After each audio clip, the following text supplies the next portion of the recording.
Hi good morning all. നമ്മൾ ഓസിലേറ്റേഴ്സാണ് പഠിച്ചുകൊണ്ടിരിക്കുന്നത്. ഓസിലേഷൻസ് പ്രൊഡ്യൂസ് ചെയ്യണമെങ്കിലുള്ള ബാർഖൗസൻ ക്രൈറ്റീരിയ, അതുപോലെ ആർ സി ഓസിലേറ്റേഴ്സിൽ R C phase shift oscillator നമ്മൾ പഠിച്ചു.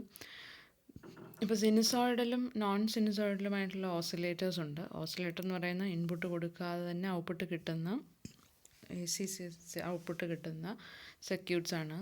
അപ്പം ഇതിൽ സിനുസോയിഡലും നോൺ സിനുസോയിഡലും ഉണ്ട്. Sinusoidal oscillators means sinusoidal output ആയിരിക്കും നമുക്ക് കിട്ടുന്നത്. അതിൻ്റെ classification R C oscillators and L C oscillators ആണ്. ആർ സി ഓസിലേറ്ററിൽ R C phase shift and Wien bridge oscillator. R C phase shift നമ്മൾ പഠിച്ചു കഴിഞ്ഞു. ദെൻ നെക്സ്റ്റ് എന്ന് പറയുന്നത് വെയിൻ ബ്രിഡ്ജ് ഓസിലേറ്റർ ആണ്. നിങ്ങൾ മെഷർമെൻറ്റ്സിൽ വെയിൻ ബ്രിഡ്ജ് പഠിക്കാനുണ്ട്. ഇന്ന് ഫിഫ്ത്ത് ലാസ്റ്റ് മൊഡ്യൂളിലൊക്കെ ആയിരിക്കും വരുന്നത്. വെയിൻ ബ്രിഡ്ജ് ഒരു ഫ്രീക്വൻസി മെഷറിങ്, കപ്പാസിറ്റൻസ് മെഷറിങ് സർക്യൂട്ടാണ്. വെയിൻ ബ്രിഡ്ജ് വെച്ച് യൂസ് ചെയ്യുന്ന ഒരു ഓസിലേറ്റർ സർക്യൂട്ടാണ് നമുക്കിവിടെ പഠിക്കാനുള്ളത്. ഇവിടെ നമ്മൾ ഞാൻ നിങ്ങളുടെ അടുത്ത് പറഞ്ഞിരുന്നു, ഫിഗർ എന്തായാലും ശ്രദ്ധിച്ച് പഠിച്ചോണം. ഫിഗർ എന്ന് പറയുന്നത് ഇവിടെ ഒരു 2 സ്റ്റേജ് ആംപ്ലിഫയർ സർക്യൂട്ട് ഉണ്ട്. ആർ സി ഫേസ് ഷിഫ്റ്റിൽ നമുക്ക് ഒരു സിംഗിൾ സ്റ്റേജ് ആംപ്ലിഫയർ ആയിരുന്നു, പൊട്ടൻഷ്യൽ ഡിവൈഡർ ബയസ് ഒക്കെ ഉള്ള ഒരു സിംഗിൾ സ്റ്റേജ് ആംപ്ലിഫയർ ആയിരുന്നു ഉണ്ടായിരുന്നത്. നമുക്കറിയാം, ഒരു കോമൺ എമിറ്റർ ആംപ്ലിഫയറിൻ്റെ ഔട്ട്പുട്ട്, അതായത് കളക്ടറിന് അക്രോസ് എടുക്കുന്ന ഔട്ട്പുട്ട്, ഇതൊരു കോമൺ എമിറ്റർ ആംപ്ലിഫയർ ആണ്. ഇതിൻ്റെ കളക്ടറിന് അക്രോസ് എടുക്കുന്ന ഔട്ട്പുട്ട് എന്ന് പറയുന്നത് എന്തായിരിക്കും? 180 ഡിഗ്രി ഫേസ് ഷിഫ്റ്റ് ആയിരിക്കും. ഇവിടെ വരുന്ന ഇൻപുട്ടിനേക്കാൾ 180 ഡിഗ്രി ഫേസ് ഷിഫ്റ്റഡ് ഔട്ട്പുട്ടാണ് നമുക്ക് കളക്ടറിൽ കിട്ടുന്നത്. അപ്പം നമ്മുടെ ബാർഖൗസൻ ക്രൈറ്റീരിയ വെച്ചിട്ട് ഇൻപുട്ടിലേക്ക് നമുക്കൊരു ആംപ്ലിഫയർ സ്റ്റേജ് ഉണ്ട്. ആംപ്ലിഫയർ സ്റ്റേജും ഒരു ഫീഡ്ബാക്ക് നെറ്റ്വർക്കും ഉണ്ടായിരിക്കും. അപ്പോൾ ഇവിടെ വരുന്ന ഫീഡ്ബാക്ക് ചെയ്യുന്ന സിഗ്നൽ പോസിറ്റീവ് ഫീഡ്ബാക്ക് ആയിരിക്കണം. അതുപോലെ പോസിറ്റീവ് ഫീഡ്ബാക്ക് മാത്രമായാൽ പോരാ, ഈ വരുന്ന സിഗ്നൽ, ഓൾറെഡി ഉള്ള സിഗ്നലും ഫീഡ്ബാക്ക് ചെയ്യുന്ന സിഗ്നലും ഇൻ ഫേസ് ആയിരിക്കണം. എങ്കിൽ മാത്രമേ ആംപ്ലിഫൈ ചെയ്ത് വലിയൊരു സിഗ്നൽ നമുക്ക് കിട്ടുകയുള്ളൂ. ദെൻ 1 + A ബീറ്റ അല്ലെങ്കിൽ A beta, determinant of A beta എന്ന് പറയുന്നത് 1 ആയിരിക്കണം. ഇങ്ങനെയുള്ള കണ്ടീഷൻസ് ബാർഖൗസൻ ക്രൈറ്റീരിയ ഒബേ ചെയ്താൽ മാത്രമേ സസ്റ്റൈൻഡ് ആയിട്ടുള്ള ഓസിലേഷൻസ് കിട്ടുകയുള്ളൂ. അപ്പം നമുക്കിവിടെ എന്ന് പറയുന്നത് ഒരു 2 സ്റ്റേജ് ആംപ്ലിഫയർ ആണ്. Common emitter amplifier, 2 stage amplifier. ഇത് ഇത്രയും കാണുമ്പോൾ നിങ്ങൾക്ക് ഓക്കെയാണ്. ഒരു പൊട്ടൻഷ്യൽ ഡിവൈഡർ ബയാസിങ്ങും, കളക്ടർ റെസിസ്റ്റർ, എമിറ്റർ റെസിസ്റ്റർ, ഇതൊരു ആംപ്ലിഫയർ സ്റ്റേജാണ്. അതുപോലെ ഒരു ആംപ്ലിഫയർ സ്റ്റേജാണ് ഇവിടെ ഉള്ളത്. ഇത് കളക്ടർ റെസിസ്റ്റർ, ഇത് ബേസിൻ്റെ പൊട്ടൻഷ്യൽ ഡിവൈഡറിൽ ഒരെണ്ണം. ദെൻ പൊട്ടൻഷ്യൽ ഡിവൈഡറിലെ അടുത്ത റെസിസ്റ്റേഴ്സാണ്. ഇതിന് പകരമാണ് നമ്മളിവിടെ വെയിൻ ബ്രിഡ്ജ് വരച്ചിരിക്കുന്നത്. അപ്പം ഇവിടെ അറിയാനുള്ള കാര്യമെന്ന് പറഞ്ഞു കഴിഞ്ഞാൽ, ഇവിടെ ഒരു എമിറ്റർ റെസിസ്റ്റർ വരാനുണ്ടായിരുന്നു. ആ എമിറ്റർ റെസിസ്റ്റൻസ് ആണ് ഈ R4 എന്ന് പറഞ്ഞ് ഗ്രൗണ്ട് ചെയ്തിരിക്കുന്നത്. അങ്ങനെ 2 സ്റ്റേജുള്ള ഒരു രണ്ട് common emitter amplifier stages R C coupling ചെയ്തിരിക്കുവാണ്. ആർ സി കപ്പിൾഡ് ആംപ്ലിഫയർ നമ്മൾ പഠിച്ചിരുന്നു. അപ്പം കപ്പാസിറ്റൻസ് C4 വെച്ച് കപ്പിൾ ചെയ്ത 2 സ്റ്റേജ് ആംപ്ലിഫയേഴ്സാണ് ഇവിടെ ഉള്ളത്. 2 ആംപ്ലിഫയർ, 2 സ്റ്റേജ് ആംപ്ലിഫയർ. അപ്പം 2 സ്റ്റേജ് ആംപ്ലിഫയറിൻ്റെ പ്രത്യേകത എന്തായിരിക്കും? നമുക്കിവിടെ എന്ത് ഇൻപുട്ട് വരുന്നോ, ഇപ്പം ഇങ്ങനെ ഒരു ഇൻപുട്ടാണ് ഇവിടെ വരുന്നതെങ്കിൽ ഈ കളക്ടറിൽ വരുന്നത് 180 ഡിഗ്രി ഔട്ട് ഓഫ് ഫേസ് ആയിരിക്കും. ദെൻ ഈ സിഗ്നലിനെ ഈ Q2 എന്ന് പറയുന്ന ട്രാൻസിസ്റ്റർ വീണ്ടും അതിനെ ആംപ്ലിഫൈ ചെയ്യുകയും ചെയ്യും. ഫേസ് ഷിഫ്റ്റ് വീണ്ടും വരും. സോ ഈ ഇൻപുട്ടിലുണ്ടായിരുന്ന അതേ ഫേസ് ഷിഫ്റ്റ് തന്നെ നമുക്ക് ഔട്ട്പുട്ടിൽ ആംപ്ലിഫയർ സ്റ്റേജ്, 2 ആംപ്ലിഫയർ സ്റ്റേജും കഴിയുമ്പം ഇൻപുട്ടിന് ഇൻ ഫേസ് ആയിട്ട് തന്നെയുള്ള വേവ് ഫോം ആയിരിക്കും കിട്ടുക, ആംപ്ലിഫൈഡും ആയിരിക്കും. അപ്പം ഇനി ഈ സിഗ്നലിന് നമുക്ക് ഫീഡ്ബാക്ക് ചെയ്യണം. R C phase shift oscillator പഠിച്ചു കഴിഞ്ഞിരുന്നു. അപ്പോൾ അതിൽ നമുക്ക് ഒരു സിംഗിൾ സ്റ്റേജ് ആംപ്ലിഫയർ ആയിരുന്നു. അപ്പോൾ 180 ഡിഗ്രി മാത്രമേ ഉള്ളൂ. ദെൻ ഫീഡ്ബാക്ക് എലമെൻ്റ് ആണ് ഫർദർ 180 ഡിഗ്രി തരുന്നത്. 3 ആർ സി നെറ്റ്വർക്കും കൂടെ 60 എന്ന് പറഞ്ഞിട്ട് 180 ഡിഗ്രീസ് വരും. അങ്ങനെയാണ് നമ്മൾ ഫേസ് 0 എന്ന് പറയുന്ന ഒരു ഡിഫറൻസ് ഉണ്ടാക്കിയത്. അപ്പം നമുക്ക് ഇവിടെ എന്ന് പറയുന്നത് 2 സ്റ്റേജ് ആംപ്ലിഫയർ ആണ്. സോ നമുക്ക് ആ ഫേസ് ഡിഫറൻസ് അവിടെ തന്നെ മാറി ഇൻ ഫേസ് ആയിട്ട് തന്നെ ഒരു ഔട്ട്പുട്ട് ഇവിടെ കിട്ടുന്നുണ്ട്. ഇനി എന്താ സർക്യൂട്ട് എന്ന് നോക്കിയേ. അപ്പം ഇത്രയും സർക്യൂട്ട് നിങ്ങൾക്ക് ഓക്കെയാണ്. നമ്മൾ ആംപ്ലിഫയർ പഠിച്ചു. അതിൻ്റെ ബയാസിങ് വോൾട്ടേജും വിത്ത് റെസ്പെക്ട് ടു ഗ്രൗണ്ടാണ്, അതെല്ലാം പഠിച്ചു. ഇനി നമുക്ക് വേണ്ടുന്നത് ഇവിടുത്തെ ഫീഡ്ബാക്ക് എങ്ങനെയാണെന്ന് തിരിച്ചറിയണം. നമ്മൾ പറഞ്ഞൊരു പോസിറ്റീവ് ഫീഡ്ബാക്ക് കിട്ടിയാൽ മാത്രമേ എന്ത് ചെയ്യുള്ളൂ, ഇത് ആംപ്ലിഫിക്കേഷൻ നടക്കുകയുള്ളൂ. ഓസിലേഷൻസ് പ്രൊഡ്യൂസ് ചെയ്യുള്ളൂ. അപ്പോൾ പോസിറ്റീവ് ഫീഡ്ബാക്ക് വേണം. ആംപ്ലിഫയർ ആണെങ്കിൽ നെഗറ്റീവ് ഫീഡ്ബാക്ക് മതി. പക്ഷേ ഓസിലേറ്റർ ആപ്ലിക്കേഷൻ ആകുമ്പം പോസിറ്റീവ് ഫീഡ്ബാക്ക് കൊടുക്കുകയും വേണം. സസ്റ്റൈൻഡ് ഓസിലേഷൻസ് കിട്ടണമെങ്കിൽ ബാർക്കോസൺ ക്രൈറ്റീരിയ മീറ്റ് ചെയ്യണം. ഫേസ് ഡിഫറൻസ് 0 ആയിരിക്കണം. ഫേസ് ഡിഫറൻസ് ഇപ്പോൾ തന്നെ 0 ആയിട്ടുണ്ട്. ഇനി നമുക്ക് എന്ത് ചെയ്യണം? ഇവിടുന്ന് ഔട്ട്പുട്ട് എടുക്കുന്നുണ്ടോ? ഫീഡ്ബാക്ക് ചെയ്യുന്നുണ്ടോ ഔട്ട്പുട്ട്? കപ്പാസിറ്റർ വഴി ഫീഡ്ബാക്ക് ചെയ്യുക ഇൻപുട്ടിലേക്ക്. ഈ ഇൻപുട്ട് സൈഡിലാണ് നമ്മൾ വെയിൻ ബ്രിഡ്ജ് യൂസ് ചെയ്യുന്നത്. നിങ്ങൾ മെഷർമെൻറ്റിൽ ഡീറ്റെയിൽ ആയിട്ട് വെയിൻ ബ്രിഡ്ജ് എങ്ങനെ എപ്പോഴാണ് നിങ്ങൾ വീസൻസ് ബ്രിഡ്ജൊക്കെ പഠിച്ച് കഴിഞ്ഞിട്ട് വെയിൻ ബ്രിഡ്ജ് ലേക്ക് പഠിക്കും. അപ്പം ബ്രിഡ്ജ് എങ്ങനെയാണ് ബാലൻസ്ഡ് ആവുന്നത്, ബ്രിഡ്ജ് ബാലൻസ്ഡ് ആവുന്ന കണ്ടീഷനിൽ മാത്രമാണ് ഔട്ട്പുട്ട് കിട്ടുന്നത്.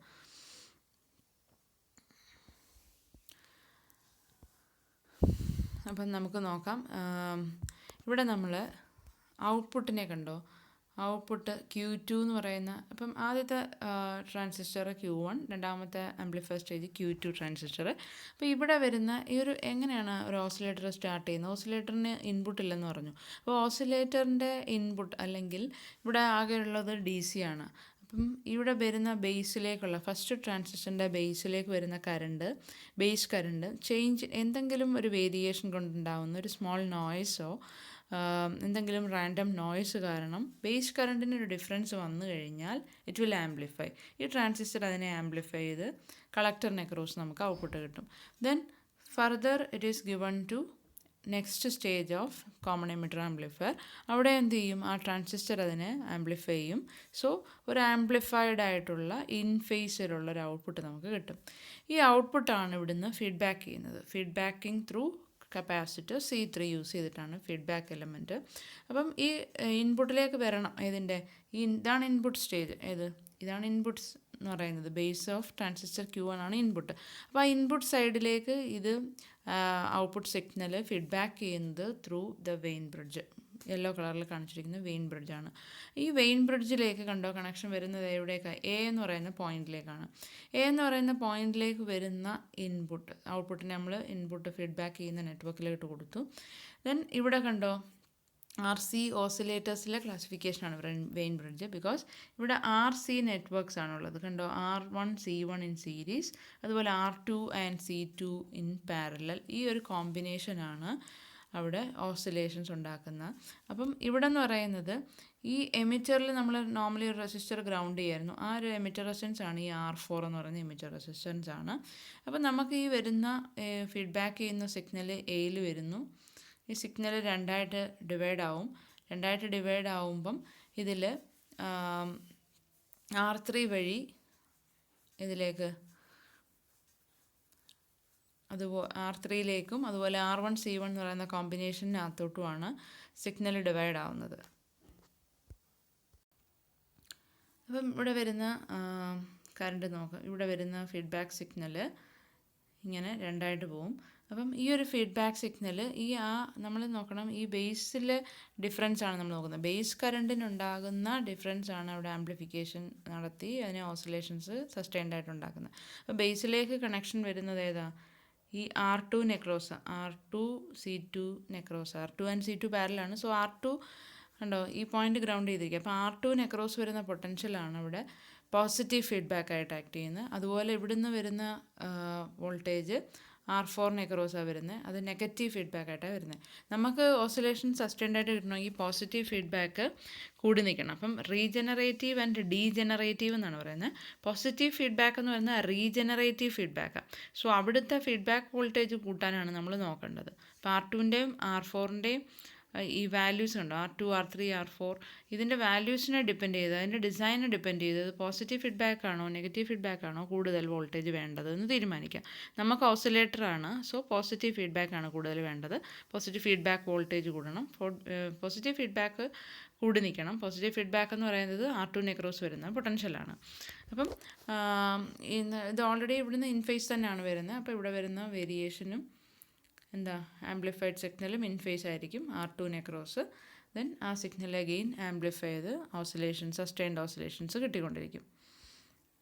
ഇതിന് ഒരു പ്രത്യേകത എന്ന് പറഞ്ഞു കഴിഞ്ഞാൽ ഈ ബ്രിഡ്ജ് ബാലൻസ് ആവുന്ന ഒരു പർട്ടിക്കുലർ ഫ്രീക്വൻസിയിലായിരിക്കും. അതാണ് വെയിൻ ബ്രിഡ്ജിൻ്റെ പ്രത്യേകത എന്ന് പറയുന്നത്. അപ്പോൾ ഫ്രീക്വൻസി മെഷർ ചെയ്യാൻ നമുക്ക് ഒരു ഫ്രീക്വൻസി സെലക്ടറാണ് വെയിൻ ബ്രിഡ്ജ് എന്ന് പറയുന്നത്. ഫ്രീക്വൻസി സെലക്ടർ മീൻസ് ഈ ബ്രിഡ്ജ് കണ്ടോ, ഈ ബ്രിഡ്ജിൽ ഇവിടെ വരുന്ന ഇൻപുട്ട് ഈ വരുന്ന ഇൻപുട്ട്, ദെൻ ഈ എൻഡ് ഗ്രൗണ്ടഡ് ആണ്, ഇതിന് അക്രോസ് ആണ് ഔട്ട് എടുത്തിരിക്കുന്നത്. മനസ്സിലായോ? ഈ ഔട്ട്പുട്ടാണ് ആരിലേക്ക് വരുന്നത്? ഫിഗർ നിങ്ങൾ നോക്കുക, ബ്രിഡ്ജസ് പഠിക്കുമ്പം ഇച്ചിരി ക്ലിയർ ആവും.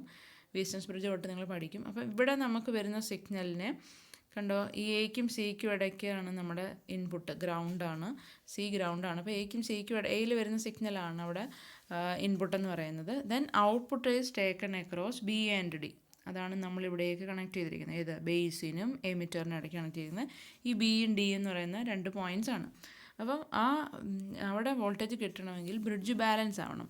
ബ്രിഡ്ജ് ബാലൻസ്ഡ് ആവുന്ന കണ്ടീഷനിൽ എന്താണ്, ഒരു പർട്ടിക്കുലർ ഫ്രീക്വൻസി മാത്രമായിരിക്കും ഇത് എന്ത് ചെയ്യുന്നത്, ഔട്ട് ചെയ്യുന്നത്. അപ്പം ഫ്രീക്വൻസി മാത്രമേ അത് കടത്തിവിട്ടുള്ളൂ. ഇറ്റ് മീൻസ് ഒരു ലോ ഫ്രീക്വൻസീസ് വന്നു കഴിഞ്ഞാലോ ഇത് ഒരു ലാഗ് ലീഡ് നെറ്റ്വർക്കായിട്ടാണ് ഈ വെയിൻ ബ്രിഡ്ജ് ആക്ട് ചെയ്യുന്നത്. ലോ ഫ്രീക്വൻസീസ് വരുമ്പം ലീഡായിട്ടും അതുപോലെ ഹൈ ഫ്രീക്വൻസീസിൽ അത് ലാഗ് നെറ്റ്വർക്കായിട്ട് ആക്ട് ചെയ്യും. നമുക്ക് ഒരു ഇൻ ഫേസ് ആയിട്ടുള്ള, നമ്മുടെ ബാർഖൗസൻ ക്രൈറ്റീരിയ അനുസരിച്ച് ഫേസ് ഡിഫറൻസ് ഇല്ലാത്തൊരു സിഗ്നലാണ് വരുന്നത്. അപ്പോൾ ആ ഒരു പർട്ടിക്കുലർ ഫ്രീക്വൻസിയെ മാത്രമേ അതെന്ത് ചെയ്യുള്ളൂ, ഔട്ട് ചെയ്യത്തുള്ളൂ. അതാണ് നമുക്ക് Q1 ഇൻപുട്ടായിട്ട് ബേസിലേക്ക് വീണ്ടും വരുന്നത്. അങ്ങനെയാണ് ഈ ഓസിലേഷൻ സസ്റ്റൈൻഡ് ആയിട്ട് കിട്ടുന്നത്. ഇതെന്ന് പറയുന്ന RC ഓസിലേറ്റേഴ്സ് എല്ലാം ഒരു ഓഡിയോ ഫ്രീക്വൻസി റേഞ്ചിലാണ്. നമുക്ക് 20 to 20 kHz ആണ് നമ്മൾ ഓഡിയബിൾ ഫ്രീക്വൻസി പഠിച്ചിട്ടുണ്ട്. അപ്പോൾ ഒരു 1 MHz ആണ് ഇതിൻ്റെ മാക്സിമം ഫ്രീക്വൻസി ജനറേറ്റ് ചെയ്യാൻ പറ്റുന്നത്. ഡിപ്പെൻഡ്സ് ഓൺ ഈ വെയിൻ ബ്രിഡ്ജിലെ ഡിസൈൻ, വെയിൻ ബ്രിഡ്ജിൻ്റെ വാല്യൂസിനനുസരിച്ച് ഏത് ഫ്രീക്വൻസി സെലക്ട് ചെയ്യണമെന്ന് നമുക്ക് ഡിസൈൻ ചെയ്യാം. അപ്പം RC ഓസിലേറ്റേഴ്സിൽ ഇത് കണ്ടോ, audio and sub audio frequency റേഞ്ചാണ് 1 MHz വരെ മാത്രമേ പറ്റുള്ളൂ. ഒരു 2 സ്റ്റേജ് ആംപ്ലിഫയർ വിത്ത് RC ബ്രിഡ്ജാണ്. Then it is a lead lag network. Phase shift ഞാൻ പറഞ്ഞല്ലോ, ലാഗ് ചെയ്യുന്നത് ഇൻക്രീസിങ് ഫ്രീക്വൻസിയിലും ലീഡ് ചെയ്യുന്നത് ഡിക്രീസിങ് ഫ്രീക്വൻസിയിലായിരിക്കും. അപ്പോൾ വെയിൻ ബ്രിഡ്ജ് എന്ന് പറയുന്നത് പർട്ടിക്കുലർ ഫ്രീക്വൻസിയിൽ വർക്ക് ചെയ്യും. അതെപ്പോഴാണ്? ഫേസ് ഷിഫ്റ്റ് 0 ഡിഗ്രി ആകുമ്പോൾ. ദെൻ വെയിൻ ബ്രിഡ്ജിന് ഫീഡ്ബാക്ക് നെറ്റ്വർക്കോ ട്രാൻസിസ്റ്റർ Q1 ആണ് സിഗ്നൽ ആംപ്ലിഫൈ ചെയ്യുന്നത്. ഒരു വൈഡ് റേഞ്ച് ഓഫ് ഫ്രീക്വൻസിയിലും ആംപ്ലിഫൈ ചെയ്യും എപ്പോഴാണ്? വെയിൻ ബ്രിഡ്ജ് ഇല്ലെങ്കിൽ. അപ്പോൾ നമ്മൾ വെയിൻ ബ്രിഡ്ജ് ഇവിടെ കൊടുക്കുന്നില്ല എന്ന് വിചാരിക്കുക, ഇവിടെ ബ്രിഡ്ജൊന്നും കൊടുക്കുന്നില്ല, ഈ ഔട്ട്പുട്ട് നേരെ ഇങ്ങനെ ബേസിലേക്ക് കൊടുക്കുകയെന്ന് വിചാരിക്കുക. അങ്ങനെ കൊടുക്കുമ്പം ഈ ഫ്രീക്വൻസി സെലക്ഷനൊന്നും ഇല്ല. എല്ലാ ഫ്രീക്വൻസീസിലും ഏത് ഫ്രീക്വൻസി റേഞ്ചിലും ഇത് Q1 അതിനെ ആംപ്ലിഫൈ ചെയ്ത് പോകും. അപ്പോൾ വെയിൻ ബ്രിഡ്ജ് ഉള്ളതുകൊണ്ടാണ് ഒരു പർട്ടിക്കുലർ ഫ്രീക്വൻസിയിൽ മാത്രം വെയിൻ ബ്രിഡ്ജ് ഔട്ട്പുട്ട് തരും. സോ ആ ഫ്രീക്വൻസി മാത്രം അത് ഫ്രീക്വൻസി സ്റ്റെബിലിറ്റി തരും അതിന്. ദെൻ ഇതിൻ്റെ സർക്യൂട്ട് വർക്കിംഗ് ഒക്കെ നമ്മൾ പറഞ്ഞു, ഓരോ ഡിഗ്രി ഫേസ് ഷിഫ്റ്റ് ഒക്കെ എങ്ങനെയാണ് വരുന്നതെന്ന്. ദെൻ ഈ variation frequency of oscillator can be achieved by C1 and C2. C1 C2 എന്ന് പറയുന്ന ആരാ? C1 C2 നമ്മുടെ വെയിൻ ബ്രിഡ്ജിലെ കപ്പാസിറ്റേഴ്സാണ്. സീരീസിൽ കണക്ട് ചെയ്യുന്ന പാരലൽ കണക്ട് ചെയ്യുന്ന കപ്പാസിറ്റേഴ്സാണ്. Depending on the capacitor values നമുക്ക് ഏത് ഫ്രീക്വൻസിയിൽ ഇത് ഓപ്പറേറ്റ് ചെയ്യണമെന്ന് തീരുമാനിക്കാം. അപ്പം ഇതിൻ്റെ ഫ്രീക്വൻസി ഓഫ് ഓസിലേഷൻ ഡിറൈവ് ചെയ്യാൻ ചോദിക്കുന്നതാണ്. RC ഓസിലേറ്റേഴ്സിൽ RC ഫേസ് ഷിഫ്റ്റിൻ്റെയും വെയിൻ ബ്രിഡ്ജ് ഓസിലേറ്റേഴ്സിൻ്റെയും ഫ്രീക്വൻസി ഓഫ് ഓസിലേഷൻ്റെ ഡെറിവേഷൻ പഠിക്കാൻ നിങ്ങൾക്ക് പ്രത്യേകം പറഞ്ഞിട്ടുണ്ട്. അപ്പം ഇവിടെ നമ്മൾ ബ്രിഡ്ജാണ് പഠിക്കുന്നത്. നിങ്ങൾ ബ്രിഡ്ജ് പഠിച്ചിട്ടുണ്ടെങ്കിൽ കുഞ്ഞു ക്ലാസ്സിൽ പഠിച്ചിട്ടുണ്ട് നമ്മൾ വീസൻസ് ബ്രിഡ്ജൊക്കെ. അപ്പം ബ്രിഡ്ജ് ബാലൻസ് ആവുന്നതെന്ന് പറയുന്നത് കണ്ടീഷനാണ് ഇവിടെ സോൾവ് ചെയ്യുന്നത്. ബ്രിഡ്ജിന് ബാലൻസ് ആകുമ്പോൾ മാത്രമേ നമുക്ക് ഔട്ട് കിട്ടുള്ളൂ. സോ ബ്രിഡ്ജ് ബാലൻസ് ആവുന്ന കണ്ടീഷനിലുള്ള ഇക്വേഷൻസ് ആണ് ഇവിടെ സോൾവ് ചെയ്തിരിക്കുന്നത്. ഇതെങ്ങനെയാണെന്ന് നോക്കാം. നമ്മുടെ വെയിൻ ബ്രിഡ്ജ് ബാലൻസ് ആവുന്നത് ഇതാണ്ട് കണ്ടോ, ഇക്വേഷൻ ബാലൻസ്ഡിൻ്റെ കണ്ടീഷനിലെ ഇക്വേഷനാണ്. എങ്ങനെ ഇക്വേഷൻ എഴുതിയേക്കുന്നതെന്ന് നോക്കാം നമുക്ക്. വെയിൻ ബ്രിഡ്ജ് കൺസിഡർ ചെയ്യുക, വെയിൻ ബ്രിഡ്ജ് എടുക്കുക. എപ്പോഴാണ് ബ്രിഡ്ജ് ബാലൻസ് ആവുന്നത്? ഇപ്പം നമ്മൾ ഇതിനെ നമുക്ക് Z1 എന്ന് വിളിക്കാം, ഇത് Z2 എന്ന് വിളിക്കാം, ഇത് Z3, ഇങ്ങനെ 4 എണ്ണമായിട്ട് നമുക്ക് എടുക്കാം. Z1, Z2, Z3, Z4. അപ്പം Z1, Z2, Z3, Z4 എന്ന് ഞാൻ വിളിച്ചു. ഇവരെ നമുക്ക് ബാലൻസ്ഡ് കണ്ടീഷൻ കിട്ടുന്ന എപ്പോഴാണ്? Z1, Z4 അതായത് ഓപ്പോസിറ്റിലുള്ള ആൾക്കാർ equal to Z2, Z3. Impedance ആണ് ഞാൻ Z എന്ന് മാർക്ക് ചെയ്തത്. എന്തുകൊണ്ടായിരിക്കും ഇമ്പിഡൻസ് എന്ന് ഞാൻ എഴുതിയത്? ഇവിടെ റെസിസ്റ്റർ മാത്രമല്ലല്ലോ, കപ്പാസിറ്റീവ് എലമെൻറ്റ്സ് ഉണ്ട്. ഒരു സെറ്റിൽ Z1 കപ്പാസിറ്റർ സീരീസ് ആയിട്ടായിരിക്കുന്നത്, Z2 കപ്പാസിറ്റർ ആറും RC നെറ്റ്വർക്ക് പാരലാണ്. സോ അതിൻ്റെ ഇമ്പിഡൻസ് ഒക്കെ കണ്ടുപിടിക്കണം. അപ്പം അതാണ് നമുക്ക് സോൾവ് ചെയ്യാനുള്ളത്. അപ്പം പിന്നെ ബ്രിഡ്ജ് ബാലൻസ് ആവുന്ന കണ്ടീഷൻ എന്ന് പറഞ്ഞാൽ Z1, Z4 = Z2, Z3 ആണ്. അപ്പം Z1 എന്ന് പറയുന്ന ഇമ്പിഡൻസ് നമുക്ക് എങ്ങനെ എഴുതാം? Z1 എന്ന് പറയുന്ന ഇമ്പിഡൻസ്, Z1 എന്ന് പറഞ്ഞാൽ എന്താ? R1ഉം C1ഉം സീരീസ് ആണ്. അപ്പം നമുക്കിങ്ങനെ എഴുതാം R1 minus JXC1, R1 minus JXC1. JXC1നെ നമുക്ക് എങ്ങനെ എഴുതാം? R1 മൈനസ് മാറ്റാൻ നമുക്ക് പ്ലസ് 1/JXC1 എന്ന് എഴുതാം. പക്ഷേ 1/J എന്ന് എഴുതും, മൈനസ് ജെനെ 1/J എന്ന് എഴുതാം. ദെൻ XC എന്ന് പറഞ്ഞാൽ 1/ωc, അങ്ങനെ സോൾവ് ചെയ്യണം. അതുപോലെ Z2വിനെയും R2 പാരലൽ C2 എന്ന് എഴുതാം. R2 parallel C2, R2 and minus JXC2 രണ്ടും പാരലൽ, ആ കോമ്പിനേഷൻ എഴുതണം. അപ്പോൾ ഇവിടെ അങ്ങനെയാണ് ഡിറൈവ് ചെയ്ത് പഠിക്കണം. ഇതിങ്ങനെ ഞാൻ പറയുന്നത് വെറുതെ കേട്ട് പോവാതെ ഡിറൈവ് ചെയ്ത് പഠിക്കണം. അപ്പോൾ ഇവിടെ നമ്മൾ കണ്ടോ R4, ഇതാണ് R4ഉം R1 and C1, R1ഉം C1ഉം സീരീസിലാണ്. R1 C1 സീരീസിലുള്ളതിൻ്റെ കോമ്പിനേഷനാണ് ഇവിടെ എഴുതിയിരിക്കുന്നത്. ദാറ്റ് ഈസ് R1 മൈനസ്, ഇങ്ങനെ പഠിച്ചു വയ്ക്കുക, കപ്പാസിറ്റർ വരികയാണെങ്കിൽ മൈനസ് JXC എന്നായിരിക്കും വരിക, JXC1. ദെൻ XC1നെ നമുക്ക് എങ്ങനെ എഴുതാം? XC1നെ XC എന്ന് പറഞ്ഞാൽ 1/ωc, സോ ωc1 എന്ന് എഴുതി. അതാണ് ഈ എഴുതിയിരിക്കുന്ന R1 minus J/ωc1 into R4. അപ്പോൾ ഒരു സെറ്റായി. അടുത്ത സെറ്റ് എന്ന് പറയുന്നത് Z2 Z3 എന്ന് പറയുന്നത് R3 മാത്രമേ ഉള്ളൂ. ഇവിടെയും Z4 എന്ന് പറഞ്ഞാൽ റെസ്റ്ററേ ഉള്ളായിരുന്നു, അങ്ങനെ തന്നെ എഴുതി. ദെൻ ഇവിടെ Z2 എന്ന് പറയുന്നത് എന്തൊക്കെയാണ്? R2 and C2 are parallel. R2 parallel to minus JXC2 എന്നാണ് അതിൻ്റെ impedance. So R2 parallel minus JXC2 എന്ന് പറഞ്ഞാൽ എന്താ വരും? R2 into minus JXC2 by R2 plus minus JXC2. ഇത് സോൾവ് ചെയ്യുമ്പോഴാണ് ഇതുപോലെ എക്സ്പ്രഷൻ കിട്ടുന്നത്. എങ്ങനെ സോൾവ് ചെയ്തിരിക്കുന്നത്? മൈനസ് JXC2 കൊണ്ട് ഇതിനെ ഡിവൈഡ് ചെയ്യുക. അപ്പം R2 ഡിവൈഡഡ് ബൈ എന്ത് കിട്ടും? ഈ ന്യൂമറേറ്ററിനെയും ഡിനോമിനേറ്ററിനെയും മൈനസ് JXC2 കൊണ്ട് ഡിവൈഡ് ചെയ്ത് അപ്പോൾ എന്ത് കിട്ടും? R2 ബൈ മൈനസ് JXC2 എന്ന് പറയുമ്പം ഇൻപുട്ടിൽ എത്രേ വരുള്ളൂ? R2 മാത്രം, ന്യൂമറേറ്ററിൽ ഡിവൈഡഡ് ബൈ ഈ മൈനസ് JXC2നെ ചെയ്യുമ്പം 1 പ്ലസ് എന്ന് കിട്ടും. R2 ബൈ എന്ത് വരും? R2 by എഴുതരാം, R2 divided by നമ്മൾ JXC2 കൊണ്ട് ഡിവൈഡ് ചെയ്യുന്നു, അപ്പോൾ 1 plus R2 divided by minus JXC2 എന്ന് കിട്ടും. ദെൻ മൈനസ് JXC2നെ നമുക്ക് മേളിൽ കൊണ്ടുപോകുമ്പം എന്ത് വരാം?